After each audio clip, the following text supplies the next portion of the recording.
Shohruh aka, meni grijam bor ekan. Zalni tashlamoqchiman, belim ham og'riyapti uni ustiga. Yana doktor nima deganini bilasizmi?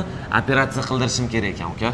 To'xtab tur, o'zingni bos ol. Birinchidan senga hech qaysi doktor hech kim yordam bera olmaydi zaldan tashqari. Grija birinchidan yo'qota olmaysan, u sen bilan umring oxirigacha bo'ladi. Sen oruvni yo'qota olasan, tushundingmi? Zalga kelsam ham grija yo'qolmaydi. Yo'qota olmaydi, hech qaysi doktor yo'qota olmaydi senga, baribir bo'ladi. Nimaga og'riydi aka o'zi? Borib yoqkin. Mana позвоночник, va поясничный disklar mana shu kelyapti, mana bunaqa qilib. То есть вот через раз. Mana shu поясничный столб. Grija bu nima? Mana shu mesh поясничный diskdan mana shunaqa narostik chiqib ketadi va oruv nimadan chiqadi? Chunki ushevelitsiya qiladigan. Chonsan o'shanda oruv chiqadi. Agar sen поясничный stolbalarni baquvvatroq qilsang, men buni narostikni yo'qolasan-da, Qimillamagani uchun og'rig'i yo'qoladi. Qimillamaydi-da, keyin oruv ham yo'qoladi, tushunsanmi? Akalar, menga o'xshab aldanib qolib, yana operatsiyalar qilib yurmanglar. Grijani umri oxirigacha chiqqan bo'lsa, yo'qotib bo'lmas ekan, zalga kelib, mana shu narsalarni baquvvat qilibgina og'riqni yo'qotsanglar bo'lar ekan.